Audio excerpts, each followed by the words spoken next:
আগামীতে একটি মানবিক ও গণতান্ত্রিক দেশ গড়তে সবাইকে ঐক্যবদ্ধ থাকতে হবে বলে জানিয়েছেন বিএনপি চেয়ারম্যান তারেক রহমান। নতুন যাত্রায় সংসদে বিরোধী দলকে কার্যকর ভূমিকা রাখার তাগিদও দেন তিনি। শনিবার রাজধানীর একটি হোটেলে নির্বাচন পরবর্তী সংবাদ সম্মেলনে এসব কথা বলেন বিএনপি চেয়ারম্যান। তানজিদ ভুঁইয়ার প্রতিবেদন। শনিবার বিকেলে রাজধানীর হোটেল ইন্টারকন্টিনেন্টালে ত্রয়োদশ জাতীয় সংসদ নির্বাচনে নিরঙ্কুশ সংখ্যাগরিষ্ঠতার পর এ সংবাদ সম্মেলনের আয়োজন করে বিএনপি। এতে বিএনপি মহাসচিব মির্জা ফখরুল ইসলাম আলমগীর সহ স্থায়ী কমিটির সদস্য উপস্থিত ছিলেন দেশি বিদেশি বিভিন্ন গণমাধ্যমের কর্মীরা।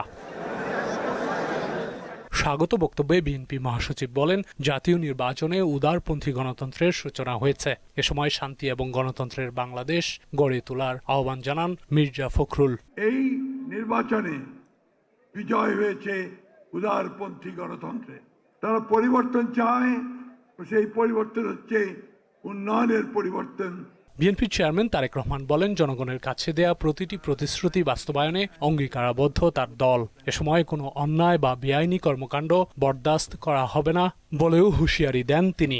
আল্লাহর দরবারে শুকরিয়া আদায়ের মাধ্যমে বিজয় উৎসব পালন করেছে। আমার বক্তব্য স্পষ্ট, দলমত, ধর্ম, বর্ণ কিংবা ভিন্ন মত যাই থাকুক, কোনো অজুহাতে অবশ্যই দুর্বলের উপরে সবলের আক্রমণ আমরা মেনে নেব না। জনগণের জীবন মান উন্নয়নের জন্য নিরলস কাজের মাধ্যমে জনগণের এই বিশ্বাস এবং ভালোবাসার প্রতিদান দিতে আমাদেরকে ঐক্যবদ্ধভাবে কাজ করতে হবে। কোনো বিরোধ যাতে প্রতিহিংসায় রূপ না নেয় সেদিকে সবাইকে সতর্ক থাকার আহ্বান জানান বিএনপি চেয়ারম্যান।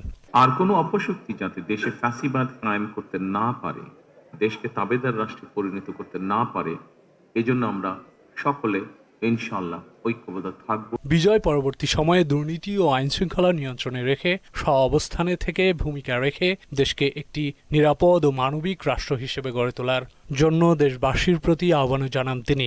আমাদের পথ এবং মত ভিন্ন থাকতে পারে, কিন্তু দেশের সাথে আমরা সবাই এক। আমি বিশ্বাস করি জাতীয় ঐক্য আমাদের শক্তি, বিভাজন আমাদের দুর্বলতা। এ সময় তারেক রহমান বেগম খালেদা জিয়ার অনুপস্থিতি গভীরভাবে স্মরণ করেন। অবাধ ও সুষ্ঠু নির্বাচন অনুষ্ঠানের জন্য অন্তর্বর্তীকালীন সরকার, নির্বাচন কমিশন এবং সশস্ত্র বাহিনী সহ সংশ্লিষ্ট সব সংস্থাকে ধন্যবাদ জানান বিএনপি চেয়ারম্যান।